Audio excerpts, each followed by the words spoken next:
All right, good evening. Recording in progress. Thank you.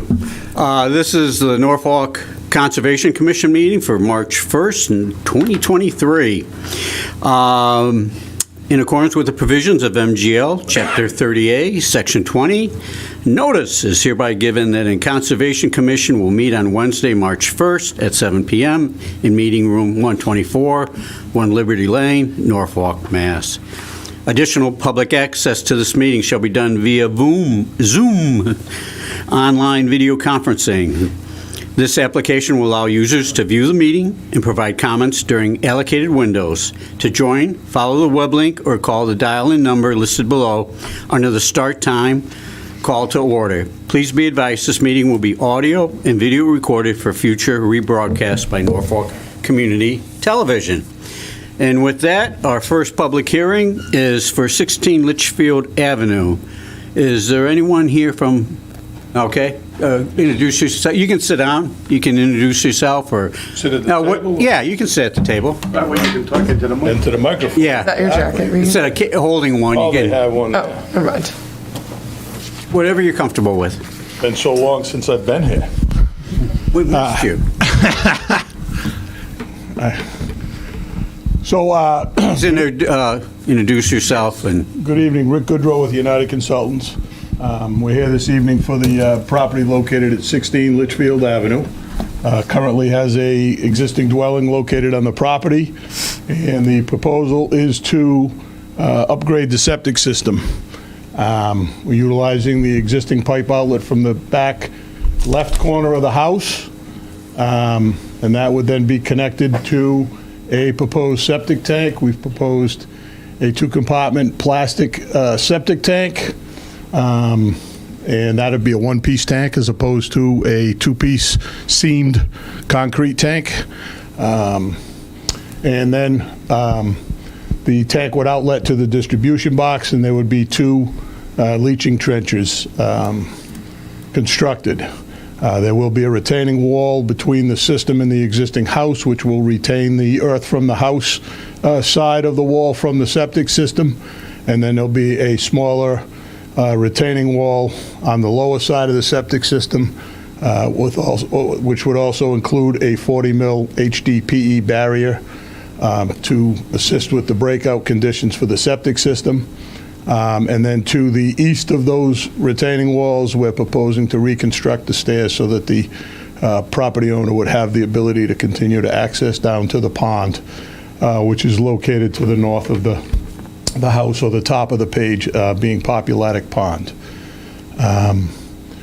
So that is a overview of the project. We do have a proposed erosion control detail of such, which would be a compost sock, and that does encapsulate the work area from the retaining wall on the west side around between the work zone and the pond, and then continuing to the south up towards the existing driveway, which has a retaining wall there. That would be the access for the construction vehicles to the west of the existing driveway, traversing down into that work area from the existing Litchfield Avenue. What are you doing with the materials when you dig them up? Are you putting them in trucks for storage? Yeah, they'll be taken off-site. Okay. There's really not much room, and with the elevation changes and the wall work, it'll be minimal, if any, stockpiling. I mean, Okay. nothing significant. Is plastic the new septic tank systems? Well, in this situation, we looked at 2 different things. Number one, we looked at the fact that it's a 1-piece tank, so it doesn't have the seam. So, the difficulty in creating that watertight seam doesn't exist.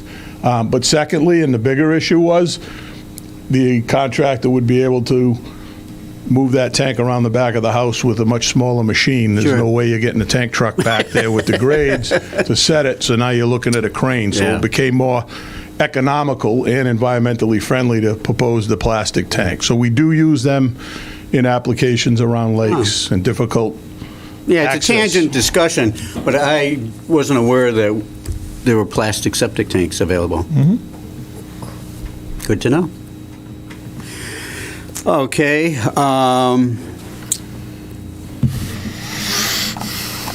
Let's see, NOI, that's been filed?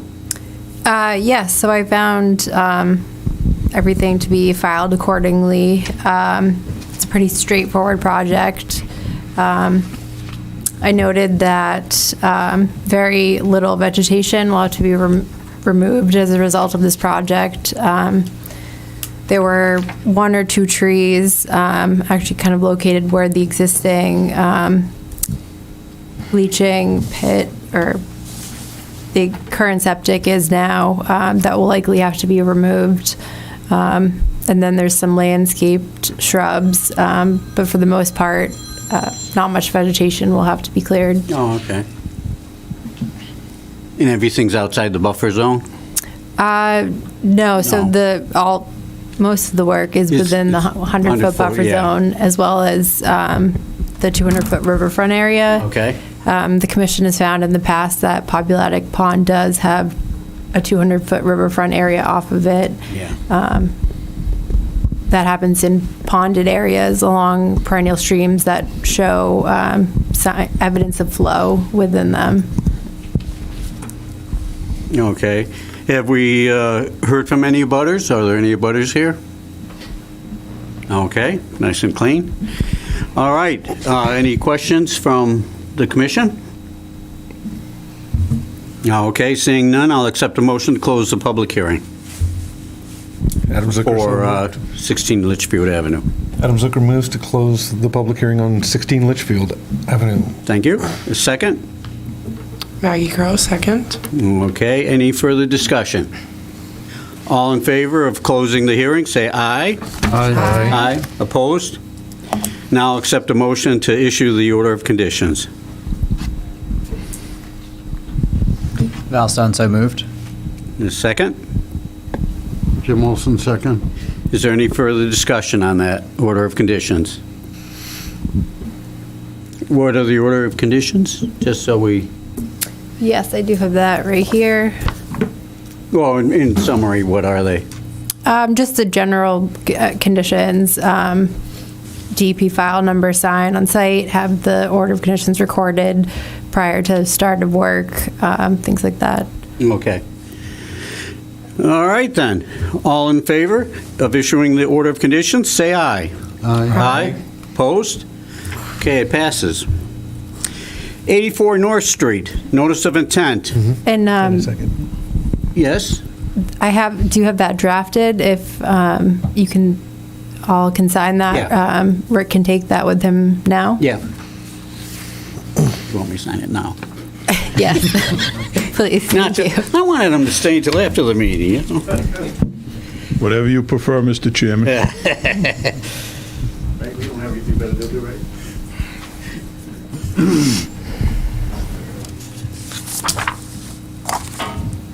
You want to come up next, bud?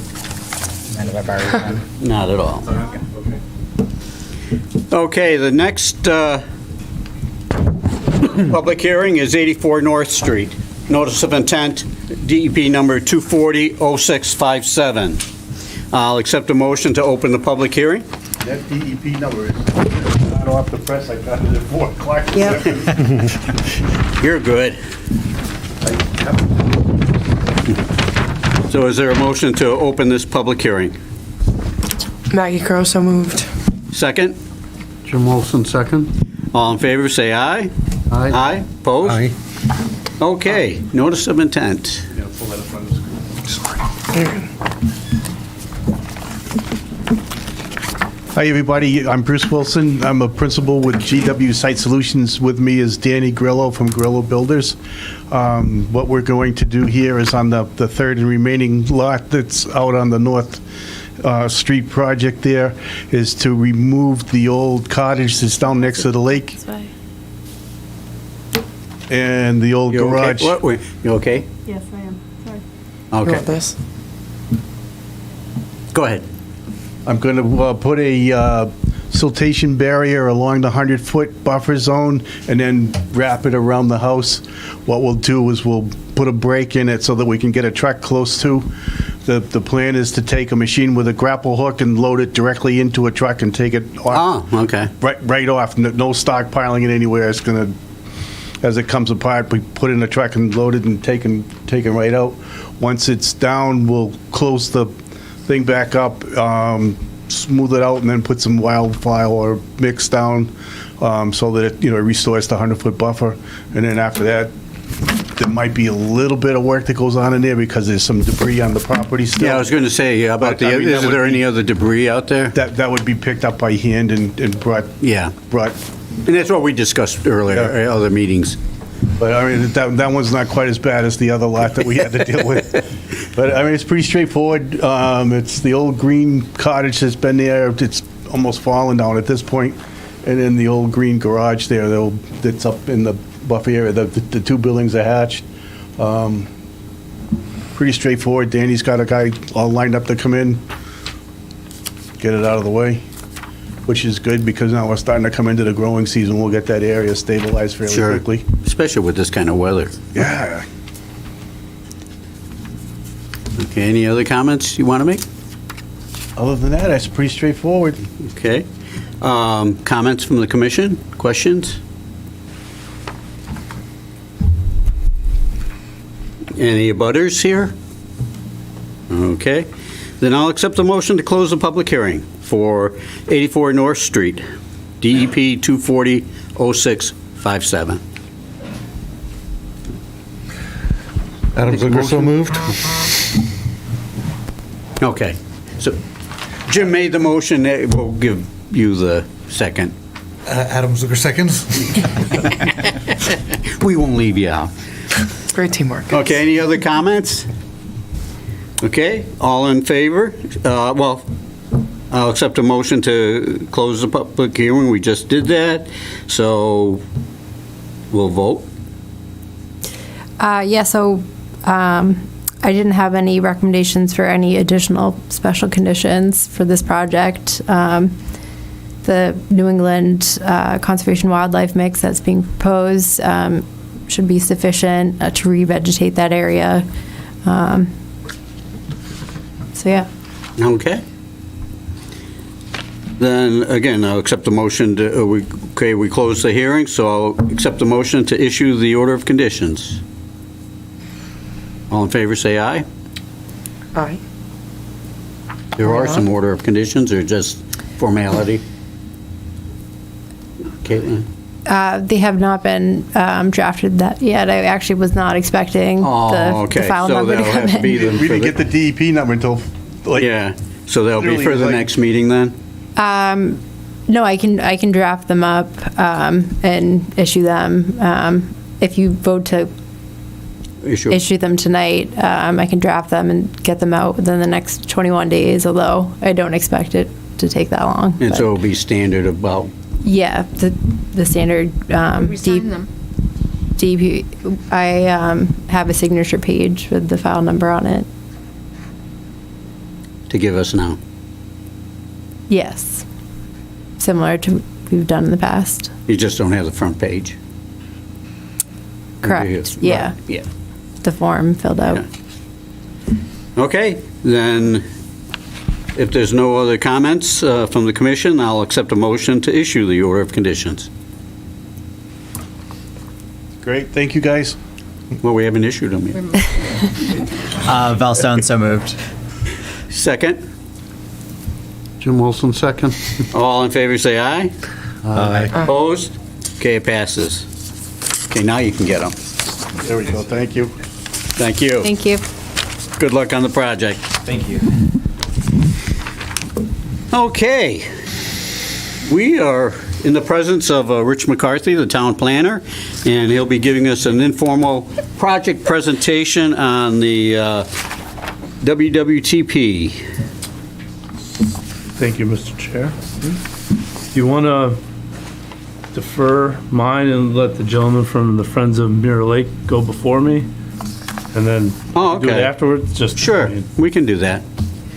Thank you. Yeah, Not that we're not interested. okay. So we'll jump over to Mirror Lake and Doug and the Friends of Mirror Lake.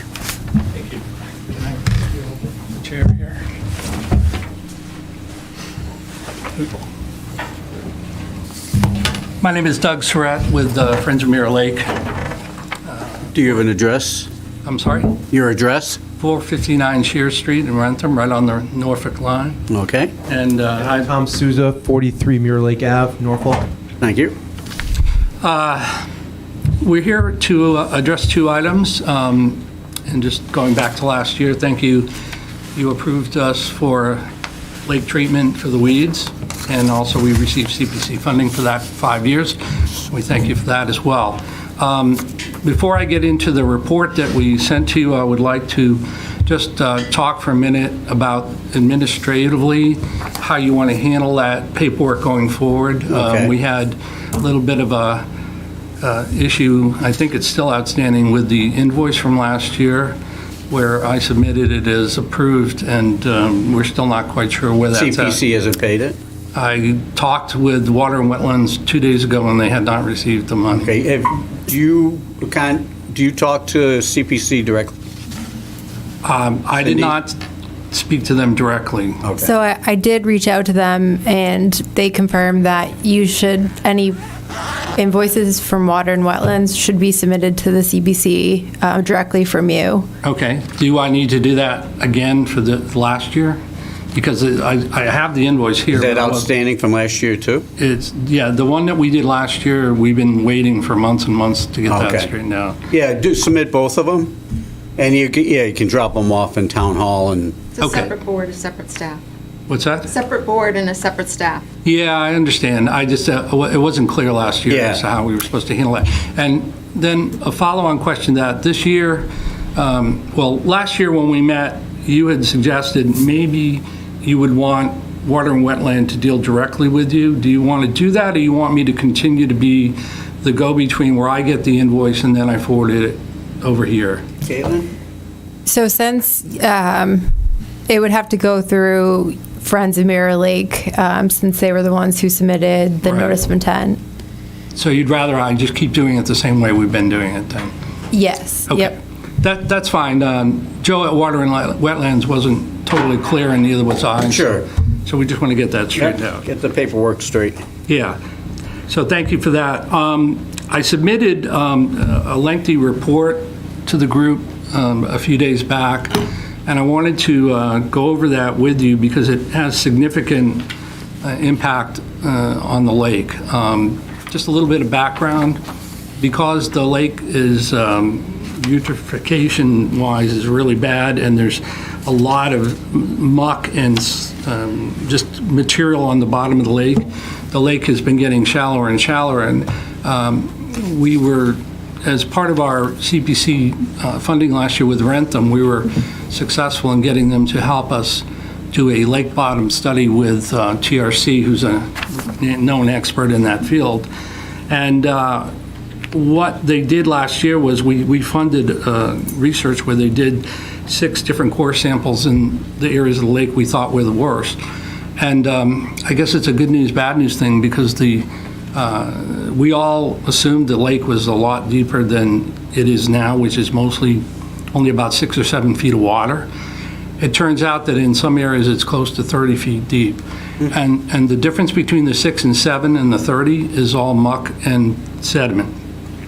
And as the report I sent to you, TRC talks about the fact that because it's an impounded lake as opposed to, a more natural type lake, that's also contributing to the problem. So I'm not sure how many people had a chance to look at it. The report's very lengthy, but to me, the summary of that report basically says, A, we were right, the lake is actually really deep if you remove all that stuff.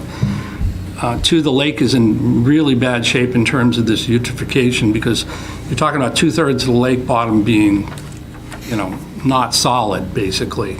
And that's only going to get worse. And that the study showed that the material on the bottom of the lake, because there was never a factory or anything on the lake, the material is actually very clean. And so from an Mass EPA point of view, that means that you could remove the material, which, by the way, is the world's greatest fertilizer. And we've actually had people offer us potentially to figure out how we could sell them, that kind of material. But the net of the whole report is that the lake is sort of doomed to continue down this path, not overnight, of course, unless we try to do something about it. And by the way, the reason Rentham helped to fund this is because they asked us, aside from helping you to treat the weeds, which, by the way, die and go to the bottom of the lake and make it even worse, what else could we do to do something on a more permanent basis? Well, this report basically says the permanent basis is the only thing you can do is try to remove some of that stuff off the bottom. So For $37 million. yeah. So what we've been doing is, and I will share with you that we're meeting with Rentham Concom next week. Okay. To discuss this because they actually funded this. And we've actually. Is it on their side of the lake or Norfolk too? It's actually on both. Yeah, it's across the whole lake. Okay. I mean, it's an average of 30 feet of 20 plus feet of muck across the entire lake. Yeah. And there's if you read the report, there's actually a super shallow cove that's turning into a wetland right on the very northern end of the lake, which is the Norfolk side. Mm-hmm. That's actually probably the shallowest. And then it's also very severe down the other end. And in the middle, it's also very deep. So it's throughout the lake. The discussion we're having with Rentham is along the lines of, okay, in order to ever proceed with anything, we need to do what's called a Phase 2 study. This Phase 1 simply said, is it likely that you could get the benefits of the lake that the lake needs and also remove this material and do it safely and all that? And the answer to that first study was yes. In order to even go any further, you would need to do the same kind of sampling on a broader basis. And by the way, in the report, they make the point that you don't have to do the whole lake. You could pick pieces of it. And they did some math in the report, if you saw it, where they talk about how many cubic yards of material you could remove. By the way, just as an aside, Rentham, across from where I live on Shear Street, where it comes right into Norfolk, across the way there is open fields area that's owned by Rentham. That's actually a proposed site for potential removal of material where it could be stored, because you'd have to store it for a year out in the open and then have it tested after it's dried out. But anyways, why we wanted to bring this up is A, because it just paints a more dire picture of the longevity of the lake, if you will. And number two, that we are going to be submitting for CPC funds to do the Phase 2 study with Rentham. They've already given us a preliminary indication that would be an appropriate thing to do at this point. How much is that?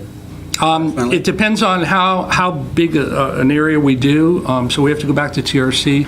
It's certainly in the six figures, $100,000 to $200,000 range to do the full required testing that the federal and the state EPA would require you to do.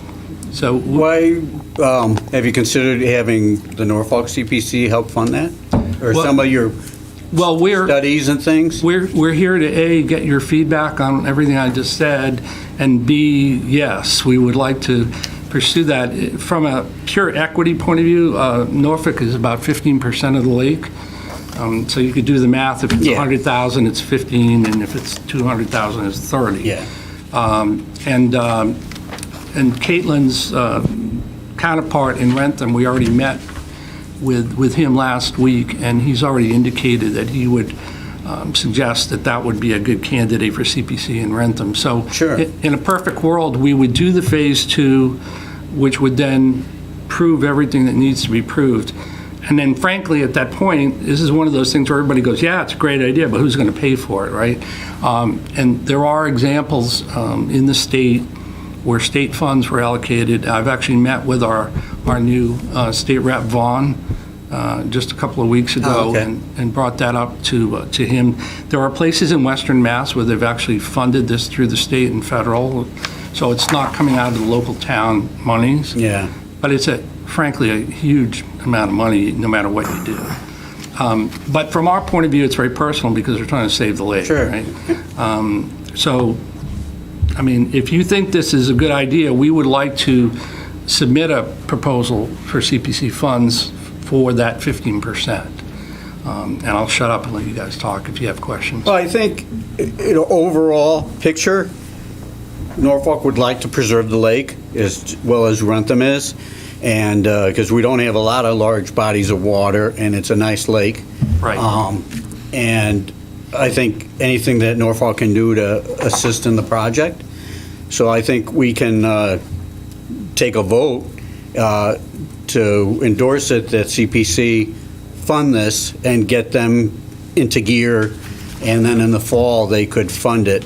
Right. I think it's too late to do it in May, right?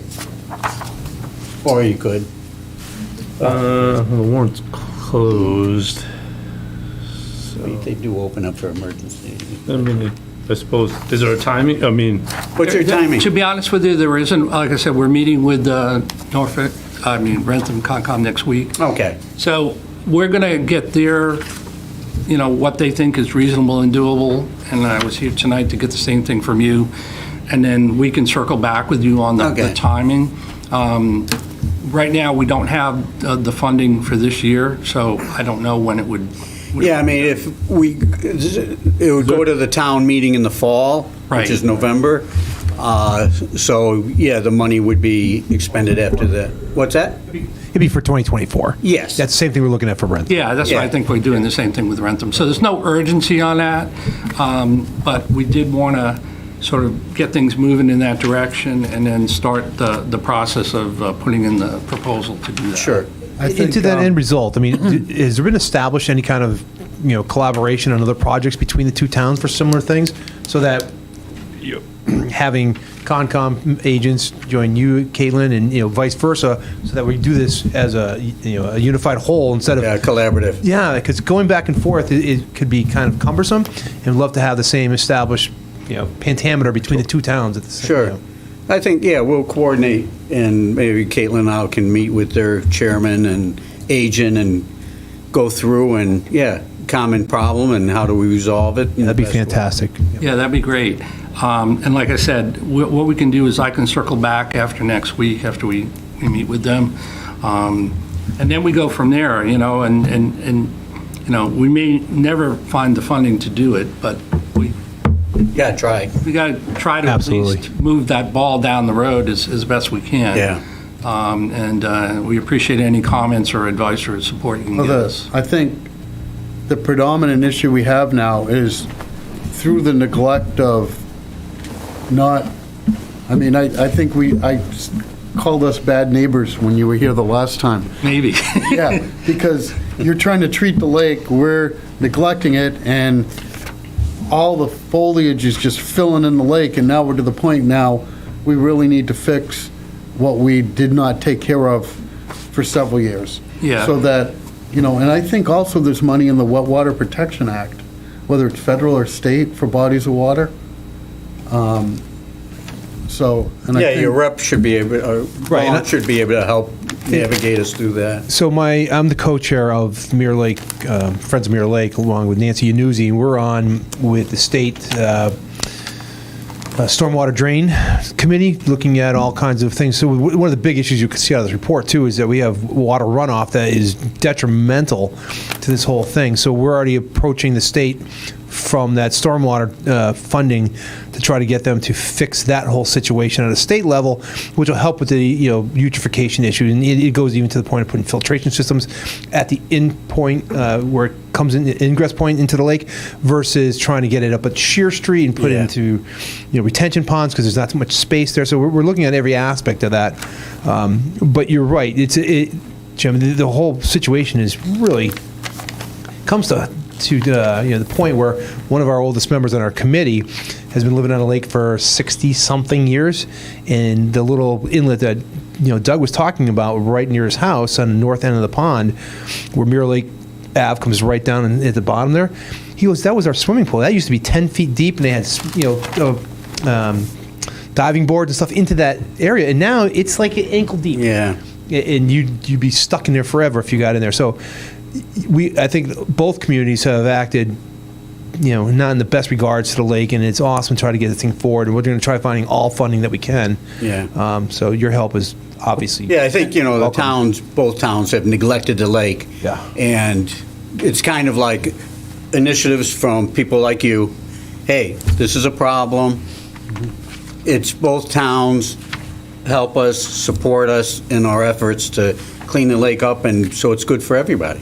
Thank you. And it is interesting that we actually did analysis of the storm drain outflow, and Rentham paid to have that analysis done, which basically proves that Rentham is putting phosphorus in the lake. So they paid us to do the analysis to prove that they were, now they have to go fix it. So, but I mean, the whole thing there is that we're just trying to get everybody to say, yeah, this is a problem. We realize money doesn't grow on trees, but at the same time, what can we do to continually try to save this lake? So- Exactly. And, state and federal money is required because of the amount. I mean, it's a big Right. multi-year project, I would assume. Yeah, it is. Dredging it and, And actually, we've done a little bit of homework. There's only about 10 or 12 big companies in the whole North American continent that do that sort of dredging where you bring in basically big vacuum cleaner and suck it off the bottom. Because I don't know if you read in the report, but that was the recommendation, to do hydraulic dredging where you don't kill the lake, to try and dredge it and then fill it back up and everything in the lake is dead when you're done. yeah. But there's only about 10 or 12 of those companies, and TRC actually has given me a list of them. But we can't, just to understand why this phase 2 is so important, you can't actually put out an RFP for one of those companies without the phase 2 being completed, because they won't even go there unless it's already been EPA approved and certified that the stuff they're going to pull off the bottom is not toxic. Okay. And that's the one saving grace here, is that of all the lakes and ponds in New England that have had factories on them that have 3 feet of toxins in the bottom of the lake, we have none. Yeah. Because it used to be a farm way back in the day. Yeah. So we lucked out on that regard. Yep. But that's it. And so if we can circle back with you after we meet with Rentham, I'd Or appreciate it. if anyone would like to join us on the 9th? What night is that? The 9th? Yeah, I think it's Wednesday. Yeah, next. I think it's Tuesday or Wednesday the 9th. I don't have it. Okay, but it's next Tuesday. Thursday. Thursday? Is it Wednesday? What day is it? Thursday. I think it's Wednesday. So let me. Wednesday's the 8th. Huh? We'll find. I think Okay. Whenever it is. Yeah, next week. Whichever one. Okay. It's in a week for sure. All right, I'll make plans to attend your meeting. Thank you very much, Dave. No, that'd be awesome. And then we can kind of collectively have everybody go, oh yeah, this makes sense, this doesn't make sense, whatever the case may be. Okay. And then that will give us the path to who we should then petition for CPC funds and everything else. Okay. So Totally appreciate your help. yeah, Thank we you very much for appreciate it. that. No problem. Thank you very No much. problem. And I'll work on the admin side to see if we can get the invoice paid. Okay. Yeah, if you need any help, ask Elaine and Caitlin, and they'll help. Well, I'm sure if we get it to the right person, that's fine. Well, they don't have an office here. Who's the admin here? Michelle. Who? Michelle Thorner. Upstairs? No. where's No, Michelle? she doesn't Oh, have an office. that's right. Yeah, she She's doesn't. in, yeah. But we can get it to Well, her. they have a mail. Elaine's got They the have a big mail- hammer. they have a mailbox. But we can, and I know the chairperson, so we can get it to Find him. them, yeah. Well, so just to even move things along quicker, I have the invoice right here if you'd like it. Sure. There you go. Why wait? Well, it's been months. Yeah. But yeah, I'll get it to the chairperson of CPC this week. I had a, What's, Adam? I just had a question. Please. Is there, because it said in the report, I think the nature of the lake means it's susceptible to the accumulations of nutrients, right? Is there any way of mitigating that susceptibility as well? Is it So- just the phosphorus that's the main? So there's a couple things, right? So it's a lot of education. People, we've been doing flyers and all kinds of things about you don't put leaves in a lake, and I mean, we're addressing that pretty aggressively as an organization. But also there's an effort going on, I don't know if you're aware of it, to rebuild a dam because the outflow has actually been reduced and it's detrimental. Yeah. That the causeway has to be redone. So hopefully when that gets redone, we'll be able to create some more outflow and have more flow through there. But other than that, because it's almost like a kettle pond. Now, the dam is on the Norfolk side, isn't it? Or It no? is in Norfolk, yes. Yeah, actually, Norfolk DPW did a Did you study address of it. that with Well, them? Oh, there's actually a state, the There's a town is state going through a mandate. little arm wrestling match with the state to get the funding of like, it was $1 million to fix the causeway as well as the dam. Wow. Yeah, Yeah. they And that's hired, not the state been required socialized? all cities and towns to analyze bridges and dams. Dams, yeah. And you guys your DPW did that through a third-party testing company? Yeah. And it was determined that, and I don't know the exact ratings, but. It was it's like severe. A level 4 or level 5, which is like a 100-year flood would like flood Destroy. that whole Yeah. area or something like And that. all the trees. Okay, as long as DPW is addressing it. Oh, yeah. And then, It was coming down to who's going to pay for it. Because what they're saying right now, the causeway over there, I call it a causeway, you Yeah. come down Mirror Lake Ave, so there's big trees on there. They're saying if one of those trees falls over, it's going to undermine that causeway, and the houses on the other side are 6, All be 8 feet underwater. below. So one of those goes down, the causeway gets undermined. Same thing with the bridge. The current duct system is undermined. Water's going underneath it, Oh. around it, and it's causing issues on the other side. So there's all kinds of problems that they're addressing. as long as Bob, right, the supervisor, Blair? Bob. Blair. Blair and Barry. Yeah. Blair and Barry. Yeah, and we As long actually as they're met with addressing it and trying to find more funding and stuff, Yeah. and we'll continue to discuss it with them, and So Blair's been great. He joins us in our community meetings. We actually have our next annual meeting in March. No, in May. April. Yeah. And he's going to be there as well again to present, and just be a face for the town of Norfolk. Yep. And then we have the same thing from Rentham coming in there, and hopefully we're going to get some state reps in there this time too. You're all welcome to join us at Eagle Brook. It's going to be on a Tuesday night. oh, Eagle Brawl. Wings, chicken There you wings. go. Upstairs at Eaglebrook. Yeah. We at least have good meetings. Yeah. You might want to try it. Let us know when the date is, and will. Thank you very much. thank you. All right, thank you, everybody. Appreciate it. We'll support you as much as we can, and we'll encourage CPC, and I'll talk to the chairperson, Cindy, and get this paid, and then get her primed Thank for you. maybe other expenses along that area. Awesome. Thank you very much. Thank you. Have a good night. It'd be nice to see that lake alive again. Yeah, I can't imagine what it would look like. It's crystal clear. It is a kettle pond in the end. Yeah. Yeah. Thank you. We're very All lucky to right. have it. Thank you. Will you give me screen share? Okay, next up is Rich McCarthy for his big project.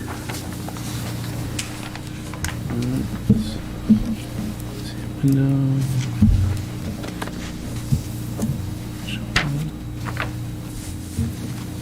They are, perfect. Little, oh, okay. I don't know why it's doing that.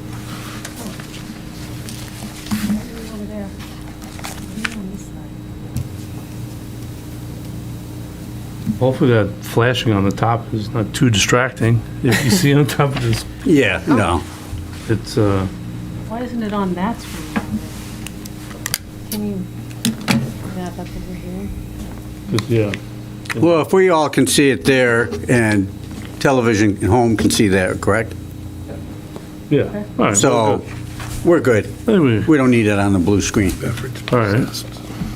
Rich Thank McCarthy? you for inviting me to attend your meeting, talk about the next testing that we're looking to conduct in relation to potential new wastewater treatment plant for Norfolk Town Center.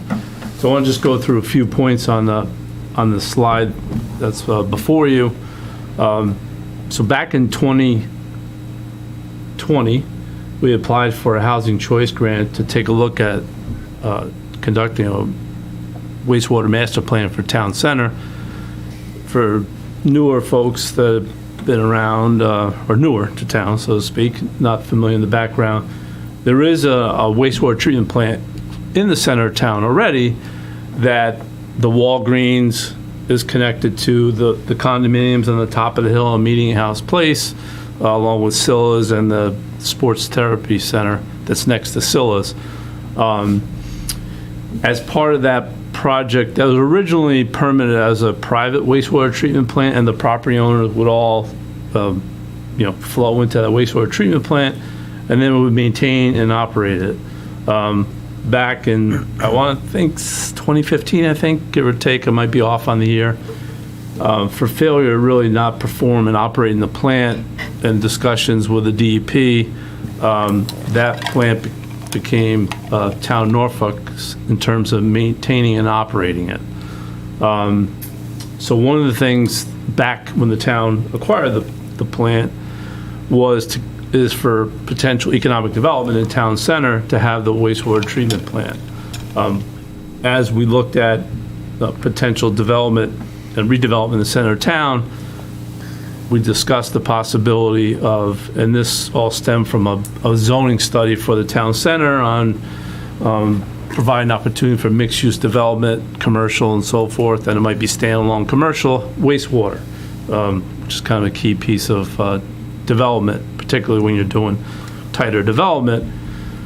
So we looked at potentially expanding the plant. Now the plant is on the top of the hill, and the discharge field is at the top of the hill.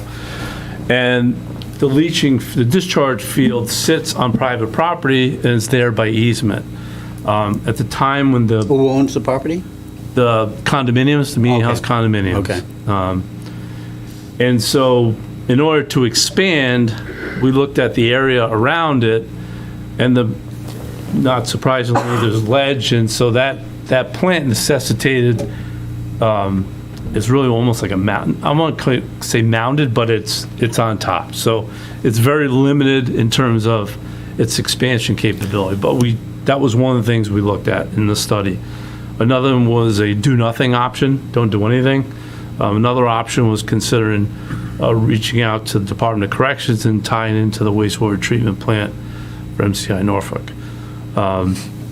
At the time, they weren't too keen on the town connecting to it, although there are communities that are tied to other corrections wastewater treatment plants for the towns to utilize them. One of the key issues why they weren't too keen on it is it's really more of a residential wastewater treatment plant for the prison. And, we were looking at potential commercial development, so it would have a mix of uses, restaurants and so forth, so they weren't too keen on it. So that appeared to be a no-go option. So the next consideration was for a new wastewater treatment plant. And the town had done work back in 2010 to consider putting in a wastewater treatment plant and a field behind the Freeman Kennedy School back when the town was entertained, and now it's there, the Freeman Kennedy addition. So there was previous work done. But what we did with this study is we picked up from where they left off, and we hired an engineering company, Woburn & Kern, to do some analysis. So what they had done was they put in monitoring wells around the property. And I'm going to just go to the map. It might be easier as I'm talking through, so I'll probably jump ahead. So anyway, let me just zip through these, then we'll come back, okay? Yep. So the Conservation Commission, remember, almost about a year ago, did vote to grant a license to the town to do some testing on the conservation property that abuts the recreation property. So I'll go to the next slide so you can, one more, sorry. Probably should have done a little better with the order, So that parcel there that's outlined in yellow is the conservation property that was acquired from the rail company. I'm not sure when that was now. It was quite a few years ago. So one consideration was that maybe that could be a location for a wastewater treatment plant discharge field. Now, in order to do that, it's Article 97 land, we'd have to do a swap. So obviously that's a big hurdle. Of course, it'd have to be voted on by the Conservation Commission, have to be voted on by town meeting, and then would have to go to the legislature to swap it all out. So a lot of hurdles there, but Doable. it's not impossible. So we did take a look at it.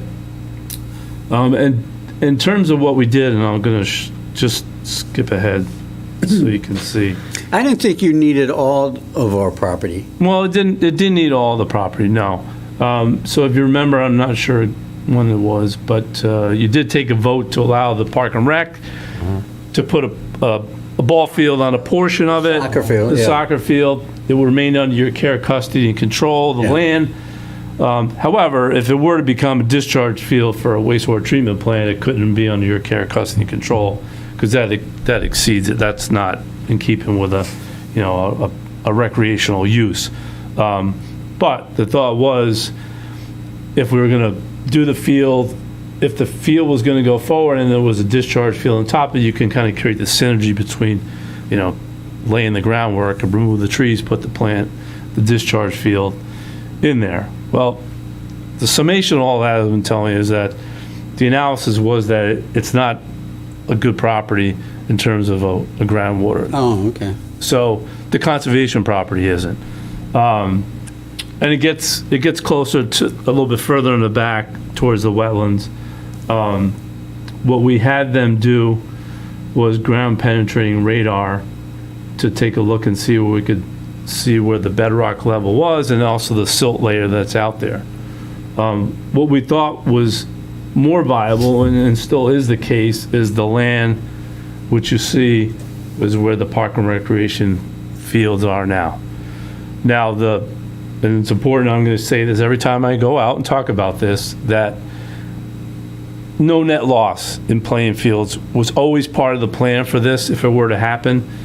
And no net loss of actually playing fields means even through the whole entire process. So if it were to happen, we would need to provide either new field space, if it were field space became available to accommodate the use that's over there During construction. or we'd have to rent space to provide that space, and that would be part of a project cost. Because we certainly know, and as you well know, playing space is a Premium. premium. And those are turf fields there, and so we know we need to rest things and so forth. So anyway, that was always part of it. And so where we've landed now is that we need to go a little bit further into the conservation piece property to put in some wells to find the which one is it? Let me see. Back by where the road is? Yeah, let me go back to the first slide. I have my notes on it, sorry. Yeah, actually on the property. So they want to put a drill, basically it's a hand auger, if you will, drill well to find where the perch water table is. So that's on the conservation property. But in the wetlands, they do want to, again, put another go in there, hand dig, put a pipe in there to be able to measure the water level, to see where the water flows, because we want to know in terms of if there was the groundwater discharge there from the field, where it would come out. So would it be perched? Where would it, so what I'm here tonight is they asked to go in there to do some additional testing on the conservation property, as well as the stream that's on there. Now, I'm going to go back. And into the wetlands? And into the wetlands, yeah. Now, a question, will that contaminate the groundwater for the people that are on wells in that area?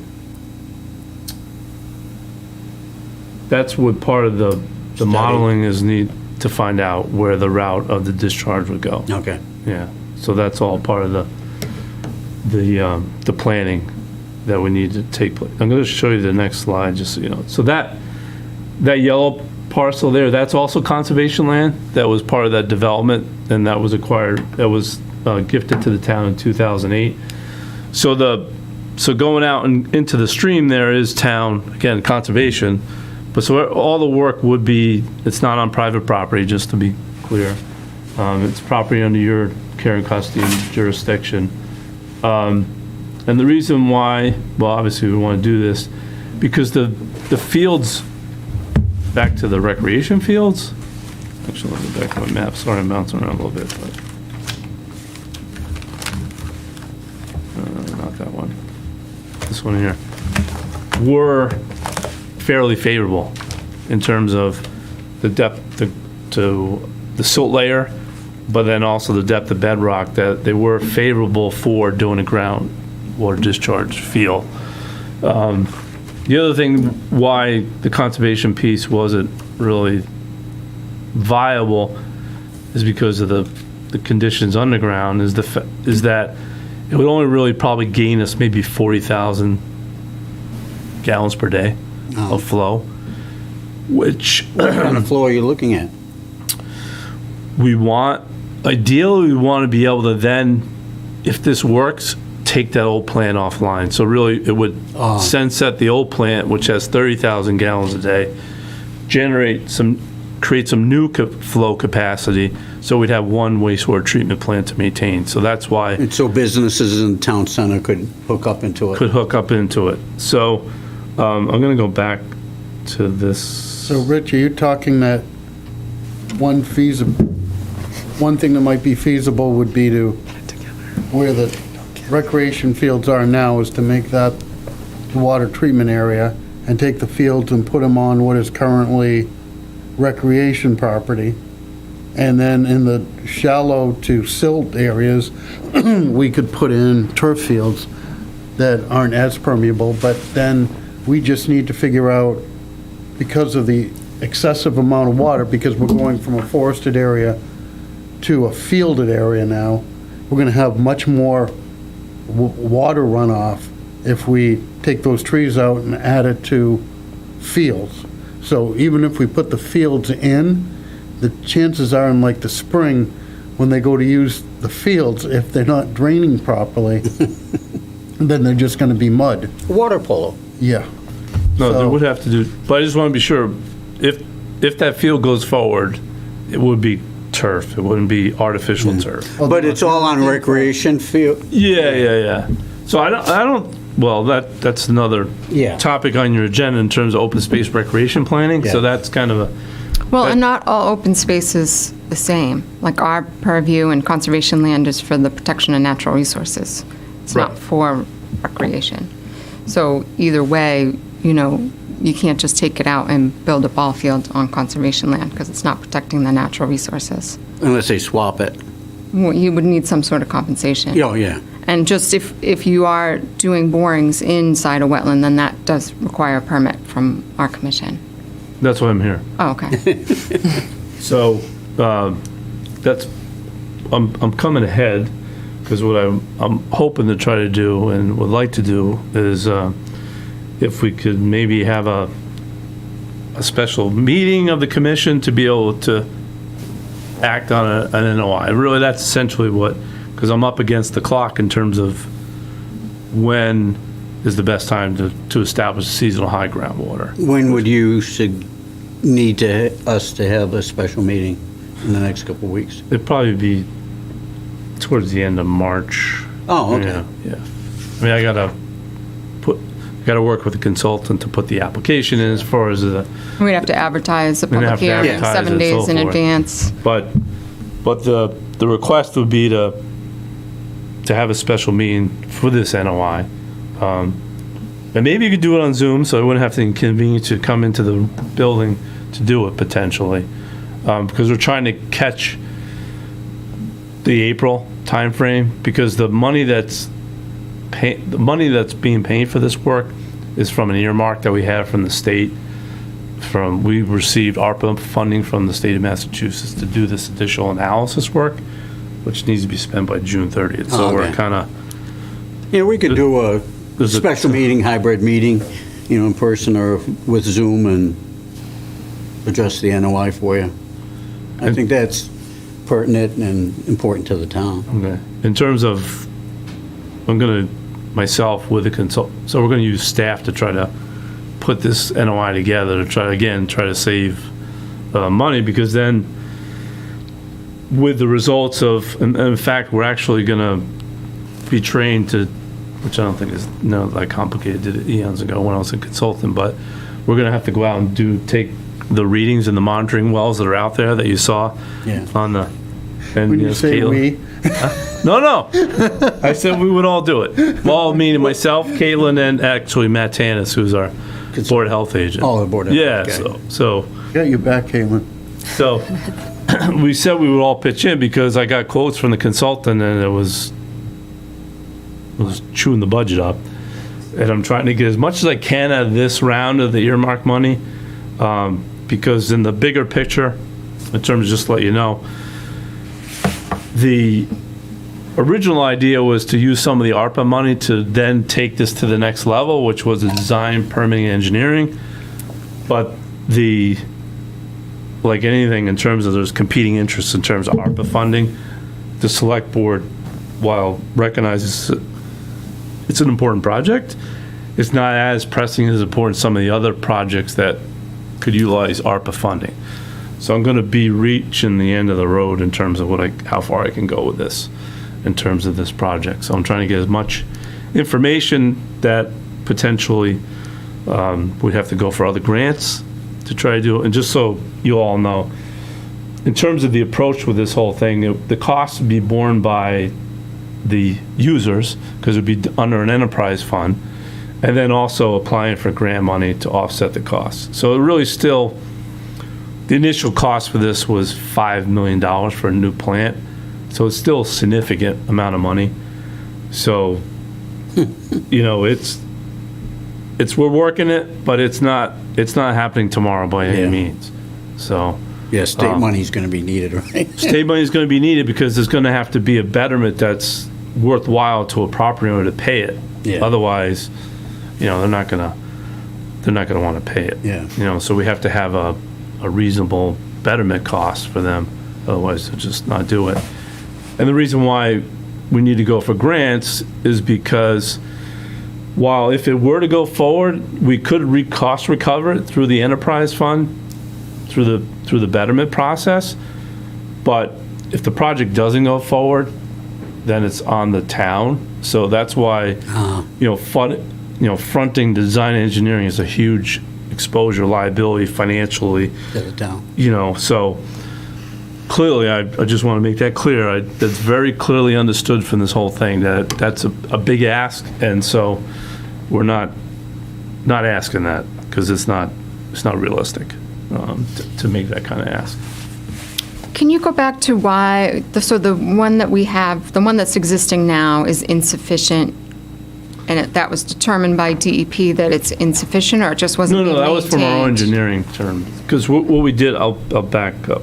So we, Like, what can't go downtown if we don't have a new water treatment plant? yeah, so if you look, so this slide is a good representation. What we did is, as part of when we looked at the B1 town center zoning, we took properties within the center and plugged in some estimates in terms of potential build out and what that sewer flow would look like. So if you can see roughly these properties, and then, that's the spreadsheet. It'd probably be better if I go to the map for you. So let me just, so the properties in blue here is what we took a look at in terms of the flow that I just showed you on that chart. So the green properties that you see on this map are already tied and they're flowing into the wastewater treatment plant. The ones that are in this mustard color here, they have reservation where they have reserve capacity. They're not using it because it's all undeveloped property right now. That whole system changed. That's the vacant property on Main Street. That's the vacant property on Or Main some Street. serious, yeah. Right, and on Liberty Lane. Yep. Now, I will tell you that all changed this past town meeting because the town meeting did adopt the sewer district and then went to the state legislature. So now those properties are within the town center wastewater district, which will be operating under the enterprise fund in July. And they don't have the reserve capacity anymore, the people who weren't using it. So now the next step to that is coming up with rules and regulations and a process if people want to connect to the system where the pipe doesn't exist, so extend it to their property. So that's the next phase in terms of the existing plant.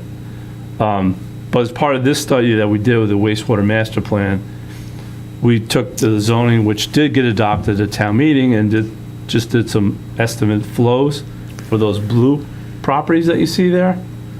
And then the other one I want to show you is, these are the ones that mustard color that we took and did some estimated.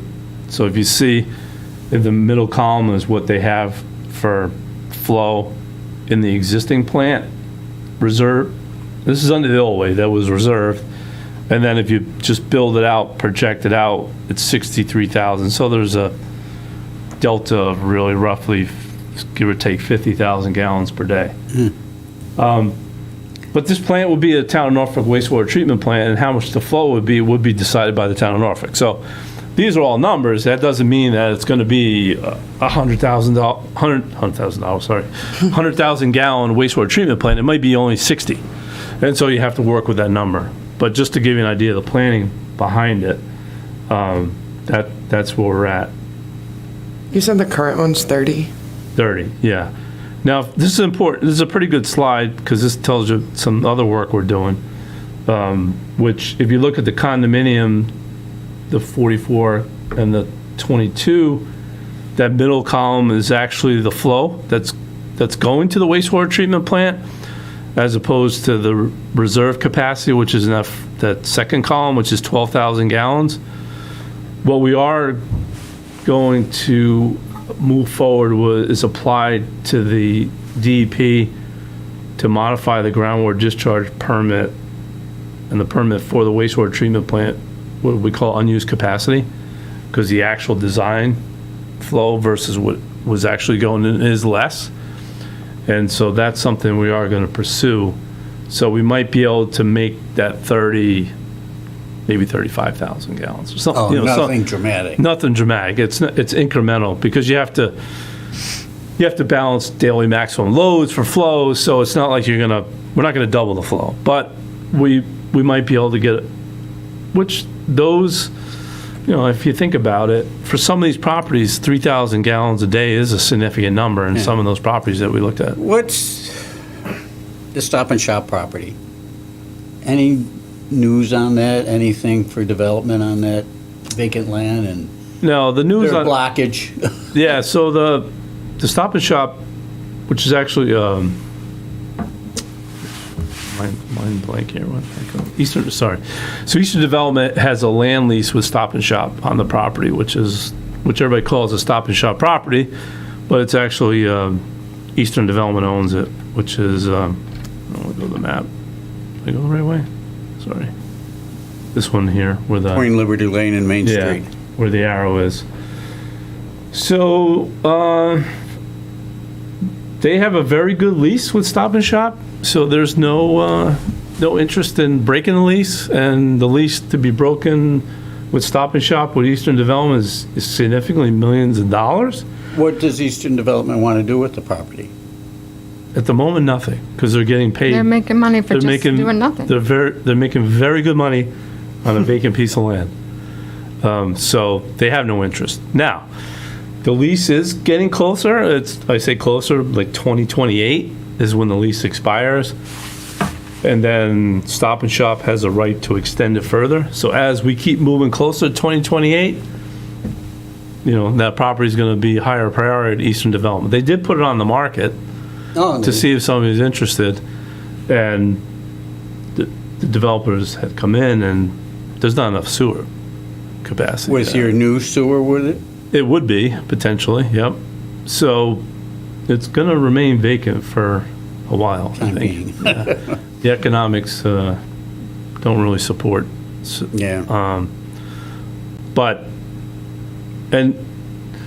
the other piece of this is if once the enterprise is into effect and then there are interest from other property owners, they may change their tune. They might just pay the town for that flow to keep it because they might lose it. Sure. Before they had the leverage okay? Because it was under private agreements that we inherited, so they could hold on to that flow, and not Once really. it becomes public. But now it's the town of Norfolk's flow. So first come, first serve, whatever that may be. So, and like I said to you, some of the developers that looked at the property, what they do have really isn't that much flow when you talk about development potential. So, yeah, things will get interesting over the next, between now and 2028, I think, in terms of that property. But in the meantime, we want to have that larger plan in terms of going on. They may change their mind, who knows, but, so the idea is to come before you to do the NOI, to do that testing, so. And that's why I'm here, because I know discussions with Caitlin, so we need to file. We need to do a notice of intent. Yeah, and if we could get the site plans, whatever day you file, and not the day of the meeting, and be able to be alerted if you're going out and doing any site visits and things like that. I would like to know when that's happening. Yeah, and that's why we're, if you will, working backwards in terms of figuring out the work that needs to lead into it to get to you in enough advance time to be able to take a look at To it. issue an NOI. So it might. Do you need an NOI tonight, or? No, we haven't even. It's a future, yeah. Yeah, it's a future. We're going to apply. I'm Just general like a discussion. primer, I guess, or whatever. But you need it before the next meeting. Ideally, yeah, because your next meeting That's is why April we're doing 5th. the special, yeah. So no NOI tonight, but one in the next 3 weeks, hopefully. Yeah. It has to be. Yeah. It's a matter of I got to get it done. I feel anxious for you. When do you think you'll be ready, so then we can set a date? Well, I think we kind of ballpark thought the week of the 20th is what we were thinking. To give enough time. Is that I think that's what I asked you about. Yes, it would need to be at least 2 weeks from today. That's, Because again, to give notice and stuff. yeah. And, the commission doesn't have to decide when that special meeting is going to be tonight. But it just should be something that you all are aware of. And then when that is filed, we can, put out certain dates that we think might work and coordinate with everyone. And then that would just need to be posted 48 hours prior to the meeting, like tonight's meeting would. Well, except for the legal ad, which we post in the Sun Chronicle. Is that where we? Yeah, we'll have to. Yeah. I'd have to have the time and date So of what the I would- meeting. From So the how I would kinda- commissions. And I'm sure there's a lead time that the Sun Chronicle requires in order for that to be. Yeah. Yeah, but I mean, that would be on Rich or. So once you the- So what I would- coordinate and figure out the dates, we'll talk. Yes. So what I would do is this. Alert the members and. If you don't mind, maybe I'll offer it this way, that you'd be open to a special meeting. Yes. And what we would do is, once we have everything together, we know that date, we could then, we'll send out an email about when that date could be, and just respond back if that date's okay with your schedule.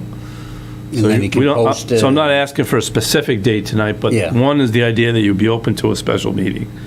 And then two, you could respond back just the date. Is everybody agreeing with the concept of having a special meeting between now and the end of March? Yep. On this subject? Okay. What about via Zoom? Yeah, I mean, we can do a hybrid, and, with Zoom and here, whatever.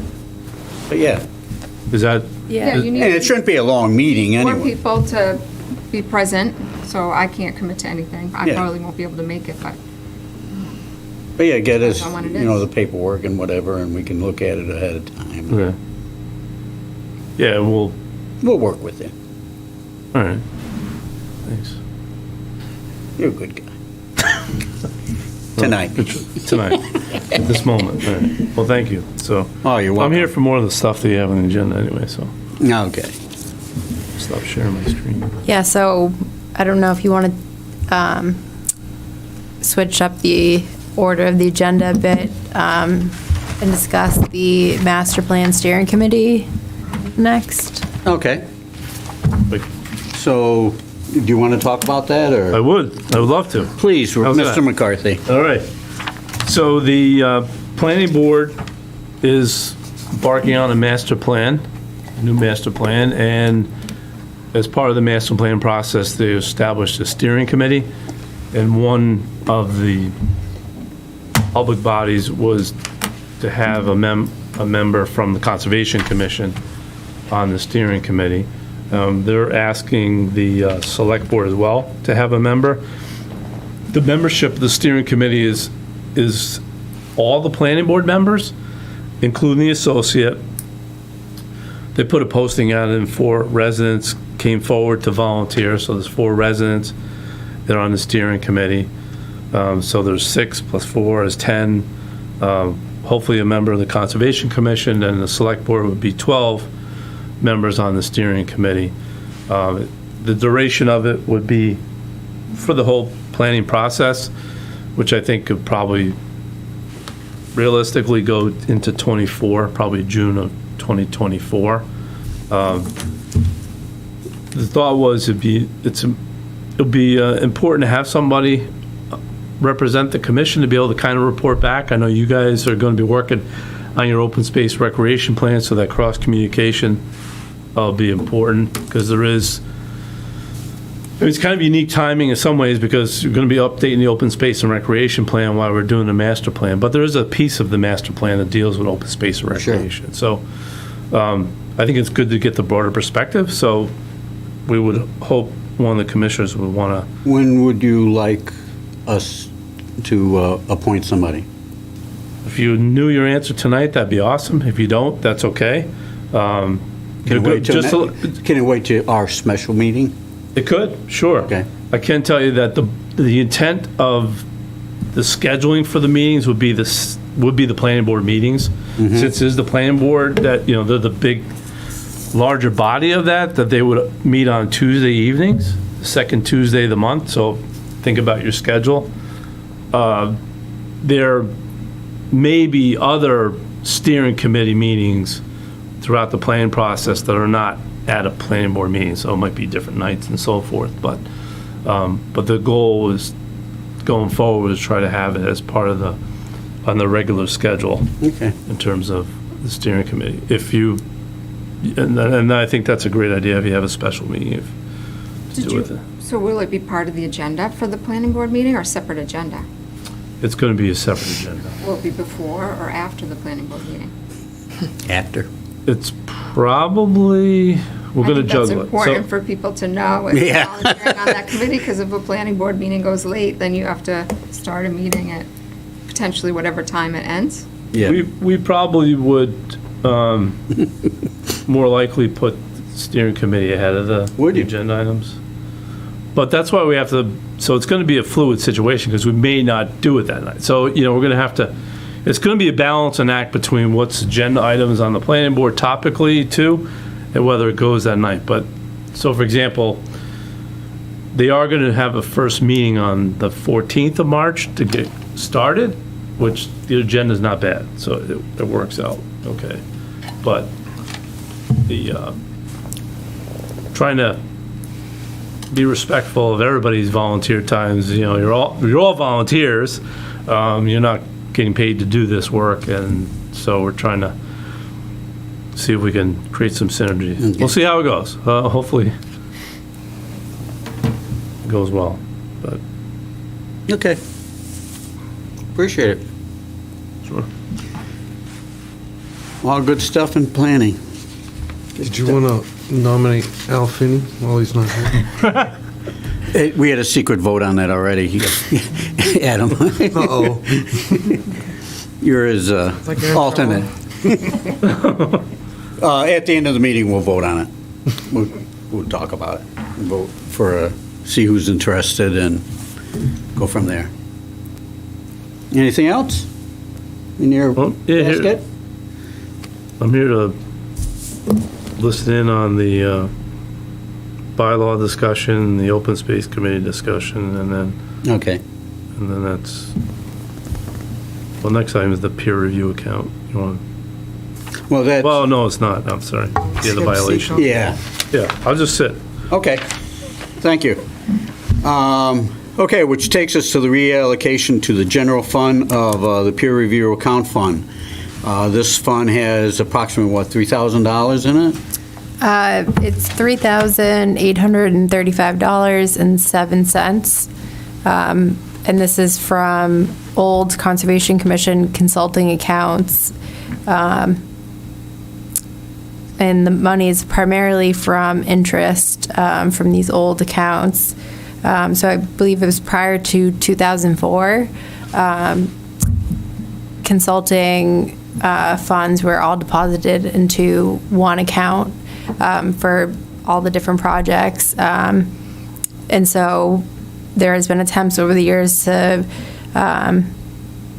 figure out, where, what funds or what accounts the funds are actually from. And after attempts to reconciliate over the years that have, failed, we're asking the commission to release these to the Town of Norfolk General Fund. So there's no spreadsheet of accounting of what projects they were for? There is spreadsheets. But they're 2004? Not From- that's in enough detail to reconcile. Right. Back from 2000, prior to 2004. So it doesn't have permit numbers or anything on it, No. or addresses? Unlike today, we have them all in their own Earmarked. separate accounts, and they're all separated out to reconcile. Okay. Well, yeah, I mean, we should move the funds over since we can't use them. Well, technically, they're supposed to be advertised. If you have information on what the funds are, it should be advertised in the paper, shouldn't it? Advertise. If you're going to release, so whatever money it was in this account is not the town's. It was, the commission was holding it on behalf of an applicant, so it's technically their money. So just like if you have back taxes on a lot, you're going to auction it off or whatever, you advertise it in a public position so that people can come and claim their money if it's theirs. But there's no way for the town to advertise these funds. We don't know where they came from. Well, we could, Correct. I guess we would advertise it. Is it necessary The to finance, advertise? whoever the finance director is, they talk about, did you request talking to them about? Well, I guess- releasing Actually, the general fund? So the direction from the finance director is what we're asking tonight with this. Oh, okay. So they Without approve us advertising. Okay. just Yeah, approving it and releasing the money. correct. So we're just trying to carry out You're the the task. messengers. Yeah. Are they going to buy us dinner or lunch or anything? Todd? Come on, Todd. Okay. And he had another prior commitment, otherwise he would have. Yeah. He would have zoomed in for us tonight. Okay. Does everybody have enough information on that? Comfortable? Then Reagan? Yeah, well, I mean. No, I thought you raised your Director hand or wants to do something. it, then he should know if it should be advertised or not. Yeah. That's what we do, but maybe other towns do it differently. Does Todd think we need any advice from him, or does he think it's a straightforward? No, I mean, this is his Yeah. recommendation to Just do vote on that. it. Because we literally are unable to reconcile because the records were not, It was a common pool, yeah. and you can't tell where it came from. You can't tell. Yeah, it's impossible. It Yeah. was just 18 years ago. I don't Yeah. think they're even obligated to keep those Well, records you'd have to go to prove and take themselves. what Adam put in, what I charged Adam, and what the town gave to me, whatever was left over in 2004, and then what interest rate was on my account through that time, and then you'd have to do every single account. We'd spend more money than that's in the count. Even so, it's still their word I against believe that was already yours. attempted. Yeah. So when Amy was in the position as admin, she attempted to try to Do reconcile it exactly and went to Todd and said, this is unbelievable. There's No way. There's no way to reconcile, Yeah. because the records weren't And if Todd and his people can't do it, then, Well, I just know, I mean, I spent 2.5 years reconciling $100,000 in escrow that I had when I came into my position, you know, in another municipality. And so we have released towns to, you know, money to the general fund, but we did go through, you know, an advertising, you know, process. So, but that was required of me by the finance director. So if our finance director is saying something different, then he's the boss. So Yeah. I just had that question because of my experience. With your experience? well, I'll entertain a motion to reallocate the money from the peer review account fund to the general fund of Norfolk. I second that motion. Well, I You make, have to make a I motion. I thought you so just moved, Oh, because he can't make a motion. forgive me. And then So who's doing what? Adam seconds it. I'll second it. Any further discussion? All in favor, say aye. Aye. Aye. Opposed? Okay, passes. Give Todd his money. And tell him to remember us when it comes budget time. Okay. And then. You could use that for the saltwater pool David fund. to sign. Signature stuff. Off of Union Street. Yeah, Union Street Saltwater Pool Fund. We're starting a new fund, by the way, Richard. We need some CPC money Okay. for Adam's pool. Okay, continuing on. What's this, the minutes, we're just going to continue until April. We don't have them. We have to And we go want- back up to Seekonk, I think. Right, we skipped the first action item? Yeah, but since I've discussed the minutes, we won't vote on minutes tonight. We'll do that in April. And Elaine is trying to get them out ahead of time so that we have enough time to look at them and ask any questions before the meeting. So, back to Mrs., I don't know, what's your new last name? Same last name. Simmons? Same last name. Same. Same last Bro. name. Hasn't changed. Same last name. Okay. That's long. Seekonk Street. Same last name. There was a violation on 182 Seekonk Street. Yes, so since the last meeting, I dug back through the old subdivision records and determined that the stormwater BMP would qualify as a resource area, so it's protected under the Wetlands Protection Act and has a buffer zone. However, maintenance of the BMP would not require approval by the Conservation Commission. And maintenance is done by DPW. It has been, but that just in general, if whoever was going to maintain it, it would not require approval by the commission. So the abutter could continue to do some, Yeah, I'm confused. Correct. You're saying it qualifies as a resource area, but that you're maintaining it as a stormwater BMP? Correct.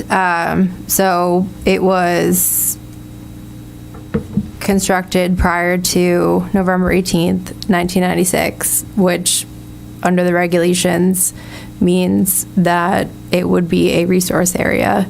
And then also under the regulations, since the order of conditions for the project was issued after 1983 and prior to 96, maintenance of that BMP would not require approval by the commission.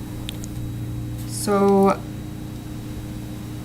the guy can do whatever he wants to it, even though you're saying To it's a the resource area. BMP, correct. but he can't alter the land around it. Correct. Which So he has the done. the stormwater BMP, Give a map pull or? up the Sure.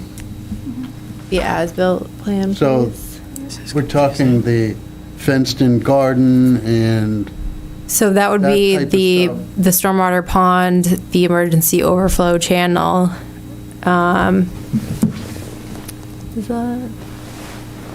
Can you blow that up a That's little bit? conceptual. Do you have, what's the other one?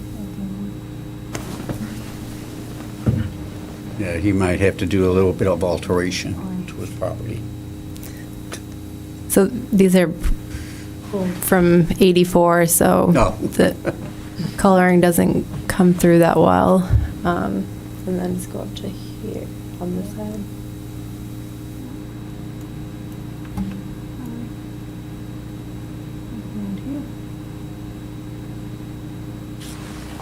Right over there. Yeah. So there, as you can see, there's a 10-inch RCP outlet, the emergency overflow or spillway. How And big is the retention pond, roughly? Guesstimate? I'm not sure.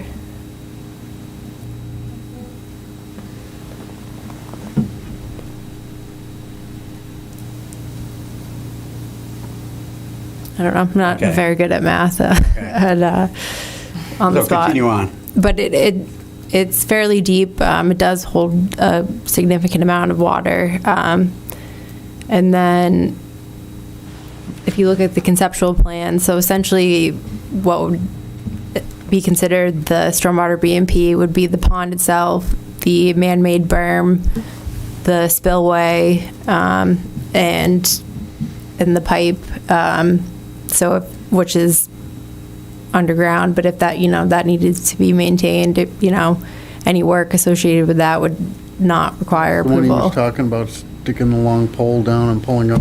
That, yeah, so 10-inch RCP, that's fairly small diameter, and over the years, it's gotten clogged with debris from vegetation around the pond. I believe at one point, unfortunately, a turtle got caught in there and caused a clog. So that it's kind of been an ongoing problem. And the owner at 182 Seekonk has done work to clear clogs out, and as well as DPW. What condition is it in today? It's clogged right now. Oh, is it? Yeah, I guess after the latest storm, it hasn't got clogged and Wow. isn't draining. Okay. So I was able to schedule time to meet the owner out there on February 13th. And so there was a good amount of vegetation clearing. Some of that could be considered maintenance activities. He'd cleared out the spillway, which the spillway was actually designed for the 100-year storm, but according to the owner and based on conversations with DPW, that actually receives flow, a lot more frequently than the 100-year storm. So he had cleared out vegetation, spillway, and then along portions of the berm. There was, however, vegetation clearing within the 0 to 50-foot no disturb buffer zone that didn't have anything to do with the retention pond, particularly in And he the has northeastern. storage of materials on there too, doesn't he? Yeah, so in the northeastern corner, there's a soil material stockpile area that's either right on the edge of bordering vegetated wetlands or potentially might have been constructed in BVW. And so for that reason, my recommendation would be that the commission require him to file an after-the-fact notice of intent to determine the extent of bordering vegetated wetland alteration, if any. And if it's found that alteration has taken place, they would need to submit either a restoration and/or replication plan for the commission to consider. And then the after-the-fact NOI should also address the extent of work in the buffer zone in the 0 to 50 and the 50 to 100 for the commission to consider. We've already given him the violation notice, correct? Correct. What was his response? He is, he's aware, he knows that he's not, He'll work with us? he's willing to work with us. He knows that no further work is supposed to take place, no additional materials be brought on the site until this all can be resolved. His main issue is that the area that he was concerned about, or he thought he should be concerned about, was the wetland that had been determined wetlands between him and his neighbor, not the distance from the retention pond. So him putting in the garden close to the retention pond and all that other stuff, he thought he was far enough away from the wetlands beside the neighbor's house. Yeah. And there seemed to be some issue with how the neighbor and the conservation agent, or whomever came out, originally talked with him with the property, but I believe what he did was a tree had fallen. He was allegedly cleaning up just a dead tree, but the neighbor complained to the conservation, and then they issued him a citation for, working in the wetlands. The wetlands. So he admitted he did it all. Yeah. He just, I think what he's trying to say, it's my land, and this is what I'm going to do, from the berm area back, not realizing there's, he's, I think, within 100 feet of disturbing from the neighbor, between that neighbor wetland inward, anyway. So. Right, and so that initial incident was almost, or actually, 24 years ago at this point. And at the time, the wetlands weren't actually delineated in the field. I believe, they were just taken off old plans from, they're not shown on this, but there are even older plans from 82 or 81. From like an as-built plan or something for his house, or? A plot plan of land from when the whole Stop River 2 area was owned by the same person. Prior to it being developed, it was a farm property. And it was never discussed at the time that the pond was a resource area. And when I met with him on the site, we went over the regulations. So he is aware now that that's not just, a stormwater BMP. It's actually would be a resource area that has a buffer zone. Yep. What do you need from us tonight?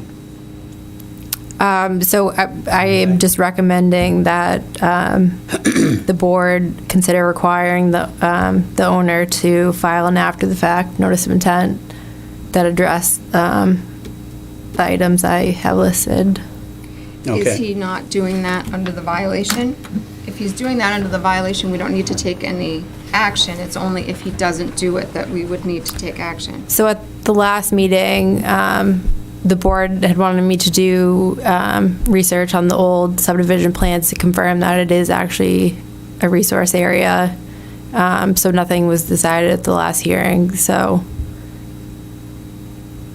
So we're clear that there's a violation, and so he just needs to file with us, and then if he doesn't, then we can issue an enforcement order to require him to file. Exactly. All right, well, I'll entertain a motion for 182 Seekonk Street for the owner to file an NOI after the fact. And I also would like, part of the motion is that he appear for it in front of us in the April meeting. Jim Wilson, so moved. Adam Zucker, second. Any discussion? I think it's a serious issue that needs to be addressed, and I think he needs to come in front of us, and we can all hear his side, but we can enforce what we need to enforce and get this situation cleared up. I think we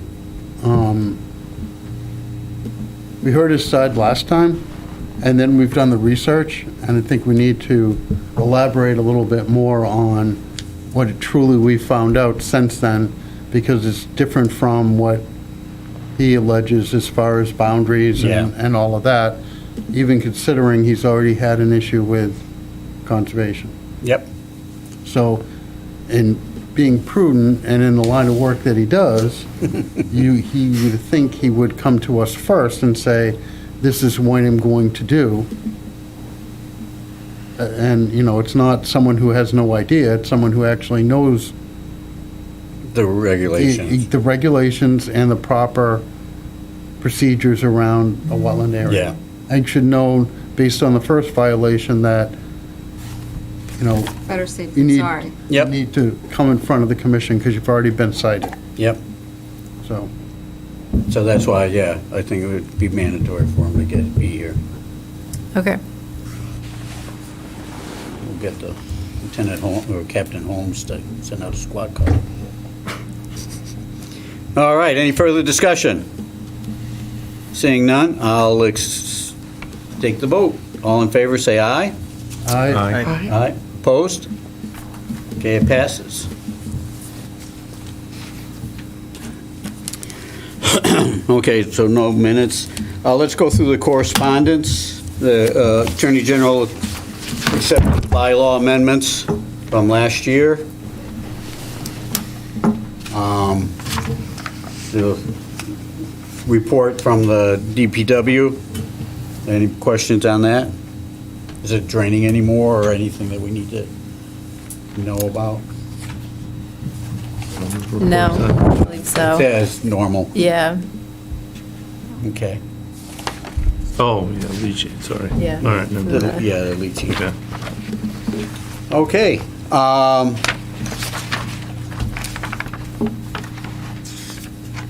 So what I would like to do is have people think about who wants to be our representative for the master plan steering, and we'll put that on the agenda for the special meeting. If anybody wants to put their head in now, they can. Otherwise, we'll do it we'll take the vote at the next meeting anyway.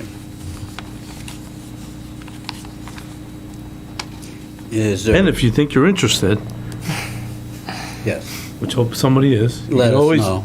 well, no, that you could tune in on the 14th, Yeah. right? So, or watch it afterwards, whatever Yeah. the case may be. And I think that's the end of the business. Do we Anything want else? to talk about our open space committee? Or do you, or what? Yeah, we can.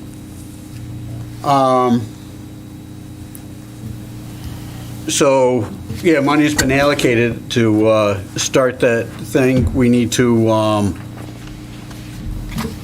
decide who should go on that committee. The select board is deferring to us, correct?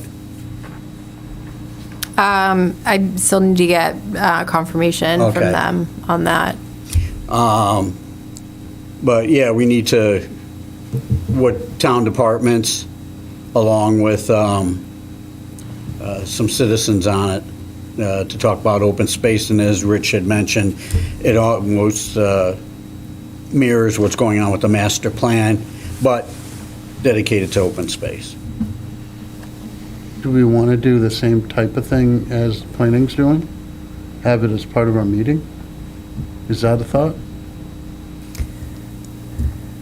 Just a thought. I mean, I don't know. I if we have haven't to thought have about the details of how we're going to separate- run the meeting. Yeah. But yeah, it could be, so that everybody on this board could participate and hear where the committee's going, and we can help advise or steer or, get the comments. I think one of the things we could do is, I know it's time sensitive, but if we're going to meet all year round, I think we spend from like September through April really heavy on open space. And then during the summer, we're so busy with regulatory that we won't have much time for open space. and a little less time in open space, but in the winter, when we have far fewer regulatory meetings, we could spend more time on open space. Yeah. No. And if we had it as part of, and then add, like you're doing with the other, some citizens and, some people from Audubon and, Yep. that type of thing. No, nice suggestion. Anybody else have comments regarding the open space? So the good news is, I think you already know, right? So the CPC is recommended $60,000 to fund the open space recreation plan. And as far as I know, I think all the recommendations have been approved at town meeting, right? Has there ever been like when, In the I know past? yeah, in the past, Yeah. it has. So I spoke to Caitlin about starting to work on an RFP, that you can get an RFP together, look through the language, the scope, what you want to put in that, and over the next, as you get ready, you can put it out for requests, because the money's available July 1st, and you can kind of, it's Get it pretty going. confident you're going to get the money, so that way you can start your process, at Yep. least the front-end process, to give time for people to, you put the scope that you want together, and then get it out, advertise it, and then give, potential people who might want to consider Do applying. you have, I'll say, a model for what the proposal should look like? Yeah, we do have, we have Yeah. models that you can. Okay, if you could We're send not that- reinventing the wheel. I mean, Yeah. Yeah. So if you Yes. could send that out to us, and then we can, provide feedback and do what editing and whatever, and Yep. to talk about it, and then, yeah, as you say, If we start the get process. Yeah, so the, If we could get 2 or 3 towns open space and maybe mail it to us, instead of email, just print it out and mail it to us, and that way we could kind of look at the different type of plans? Is that a thought, or Could. what do you think? Like from Rantham Millis, Medway. Yeah, you mean Like to the get a plans feel for what the themselves? plan looks Yeah, like? yeah, kind of like, what, You want on paper though, huh? what it, Yeah, well, it's a I lot. mean, they can give it to us electronically, I'm sorry, and then we can, No, I mean, I like it. The like only we print reason it. I print it out is because as we're going through, I make notes on it. Okay. And it's a lot easier to do that. And with kids screaming in the background, I'm gonna do a couple pages at a time. well, Staples have nice computers that you can edit I know, I'll look you up. documents. Yeah. So we can That's why I get say you, print it. We have a so copy department. how about you just let Caitlin and Elaine know who wants paper? Are you all on paper, or could you be okay with electronic? We can print out whatever, Why don't you just Yeah, print it but we out can- for everybody? Print Is it it out. big? Yeah, some of them, yeah, few hundreds of hundred pages. pages. I'll take mine electronically then. And they're color too, so. Ooh, So- pictures? Yeah. Oh, Oh, yeah, right. usually Oh, it's maps, oh. I mean, so Okay. that's true. I suppose, what we could do is we could send you the link, send you some plans to take a look at, and then if you want one of those printed, maybe we do it that way? Yeah, but we could take the plan and with Adobe, put it into Word, and we can start editing it. No, yeah, for our use. Okay. It just, making Oh, I see what you're saying. suggestions, Oh, I and thought then you meant- so. I thought you were gonna change the town name on it? No, get it over into our files, and so then we Yeah. can open it up and, start editing it for Norfolk. So that is one consideration as you, just give you a heads, in terms of, so things have moved away from paper. Yeah. So in terms of the master plan, like when we put the RFP out, we've got minimal amount of copies, and then we get to the end, we'll decide like really how many we actually should have, because they do get very expensive in terms of the printing budget, because they're color and there's, and you want to have them bound nicely once you have them, so Yeah. just as a thing to consider. Yeah. But No, paper's costly. Could take a ream at a time. Okay. Anything else we should discuss? Yeah, so the proposed proposed bylaw amendments. So if you all remember at the last meeting, I discussed adding certain exceptions or making revisions to the exceptions section in the bylaw, which would add exceptions for certain projects that meet the definition of a minor project under the Wetlands Protection Act that relate to maintenance of existing roadways. And after proposing that, the board decided that they want to explore other exemptions under the minor project exemptions and under the Wetlands Protection Act. And after that, I started looking at all the different exemptions. There are quite a few. I realized that there wasn't enough time to, put together edits and considerations for the board as far as if they were to be added to the exceptions under the bylaw, what that would mean for, the 0 to 50 foot no disturb, potential impacts to, that and, the things that are currently protected under the bylaw. So what I have is just red line edits, just the first page for what I had proposed the last meeting. So that would be maintenance activities for private and public roadways that meet the definition of a minor project under the Act, and, follow all the performance standards that are outlined in that minor project exemption section to consider for the upcoming town meeting. If the board decides that, they'd rather just wait and do it all at once, that's fine. But I just wanted to, give you guys this opportunity.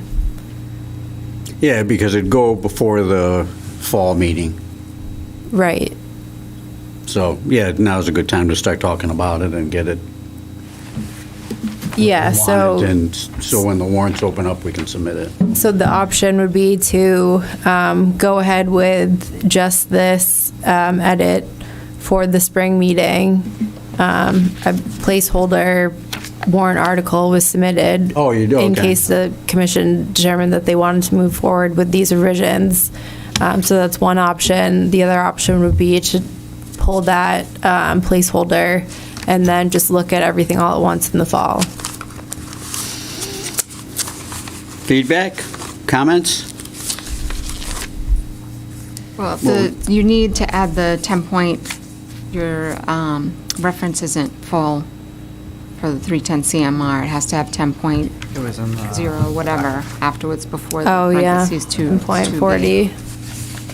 So you can't tell exactly what, I think it's 10.02, 2B that you're referencing. Well, Not everybody. I guess I have no objections to this if it's felt that it needs to be expedited, I got it. Oh, Got it. Okay, continue, Reagan. Yeah, I have no objections to this if it's causing a problem in town. We need to, I haven't been given the chance to look at I was hoping to kind of do a more thorough look, but I don't have to if nobody else thinks things are missing or need to be Well, I think if we revised. vote on it, to go ahead and get it on town meeting, and then we can do our due diligence and see what makes sense. But, yeah, basically, it's what the DPW can do and not do. So it would be DPW, And others. HOAs. I don't believe there are any private companies in town that have roadways within We their. hold the tree cutters accountable too. compound. In certain areas that they're working in. Yeah, there's not many private roadways. No, I mean, when they're doing like tree Resource. removal on our public roadways. I'm sorry, what? When they're doing tree removal on public roadways So that would near already wetlands. That would already fall under exception A for utilities, And so that doesn't change. so that wouldn't change. Okay. So really, it's honestly to true up what is, so we're trying to bring them, in terms of the DPW, honestly, and HOAs, when they're doing the maintenance, that there's exception for them as opposed to doing these filings, because that's, otherwise they should have been filing. Yeah. To put in a stop sign, right? Yeah. Yeah. Or road signs Or or a guardrail. guardrails after an accident through a wetland area. And they're just replacing the guardrail, then they'd be fine.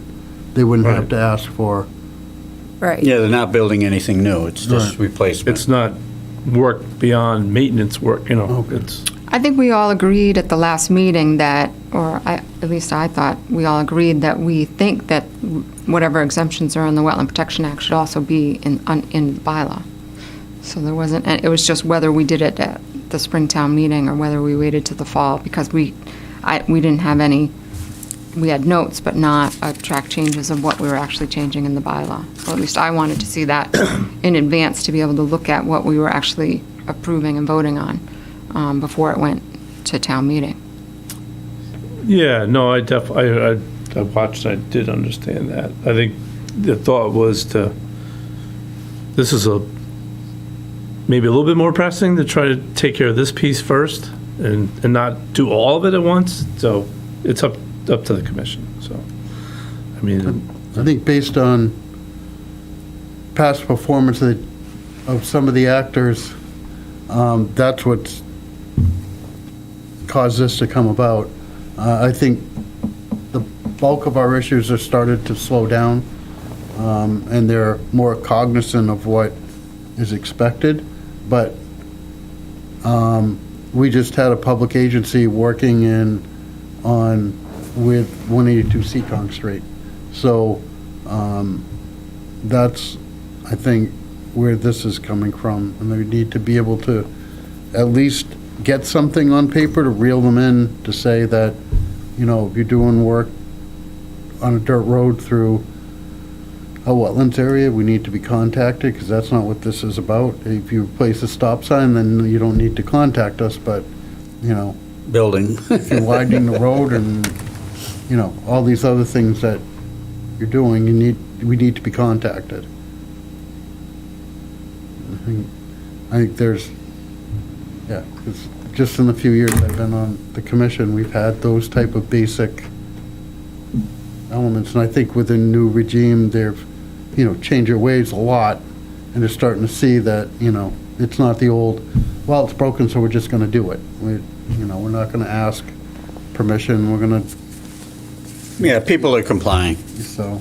yeah. and not ask for forgiveness, they're actually, Yeah. So I'll accept a motion to accept the new edition, you want to call it? With the one edit. With the one edit, with the maintenance activity?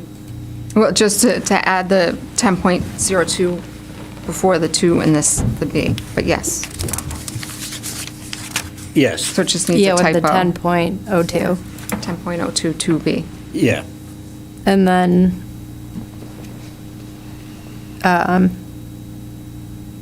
so the new section D under exceptions was the former C.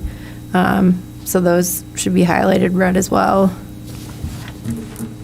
Because it's moved. Because it's, yeah. The language hasn't changed. but the language hasn't changed, it's just the reference. Yeah, so they'll probably want just to have,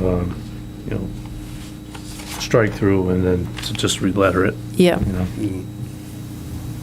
For some reason, it wasn't letting me change that to red, so Okay.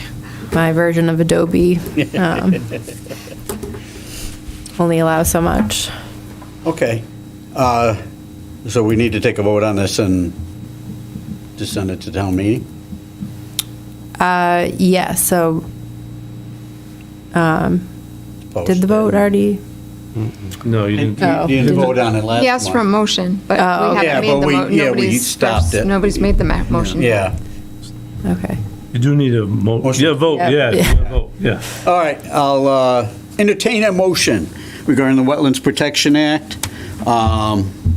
and under the 300-3, where it's in red on C, and then the D section will be turned into red also, and so that we can take it to the town meeting in May of So moved. 2023. Second, Alan, all right. Adam. Adam, are you going to say? Adam Zucker, second. That's what we call voluntold. Change your name. I do enough talking. I don't have to make any of the motions. Okay, any further discussion? Hearing none, all in favor say aye. Aye. Opposed? Okay, it passes. Send it forward. And anything else? Yeah, just one, sorry, I know there's been a lot of information to go over tonight, but I just wanted to give an overview update on the Highland Lake spill that happened last week that I was involved with. So a resident had reached out to me over Patriots Day weekend and left me a couple voicemails saying they were President's Day. Yeah, President's Day weekend, saying that they were observing what appeared to be an oil sheen on Highland Lake behind their property. Elaine, do you have those photos? Yes, I did upload the photos in there. So I went right out that morning, and I was hoping that, it was just, biological from debris breakdown, which also can cause a rainbow colored sheen. Once I was on site, I determined that it wasn't biological and was likely oil. So I went right down to the fire department, who then notified DEP. So under the Massachusetts contingency plan, sheen on a surface water is a 2-hour notification, meaning that once discovered, DEP needs to be notified within 2 hours. After that, the deputy fire chief and myself went out to survey the lake to see if we could potentially find a source. Over the course of the day, the sheen, especially where the dam is shown in this picture, started to get worse. And at that point, since there was no detectable source of the spill, there was a pretty strong odor coming from the water. There was also a couple fish that were dead on the bank in this general area. DEP contracted a third party to come out and contain and start removing that release. And they do it by pads. So they put down a boom to contain it, and then absorb it in pads on the surface. So it absorbed what is likely oil. As far as I know, I don't believe it was ever sampled and tested. And they were out there for several days removing that from the surface. Or whatever it was. I'm sorry, what? There was quite a bit out there. It seemed to be a good amount. Definitely more than like an isolated situation where someone had spilled diesel from, when they were filling up a boat motor or something along those lines. Usually in situations like this, especially there's properties along that lake that have old, camp cottages. So there's likely something around the lake, an underground storage tank that there are no records of that unfortunately was leaking and causing this spill on the lake. So the fire department's heading it up and with the DEP and. Yep. We don't know the sources, though, right? No. So DP did not issue a RTN, a release tracking number, for this spill. So I believe that would mean that after they did the initial containment and removal, that they didn't see any additional signs, and believe the release incident to be over and not continuous.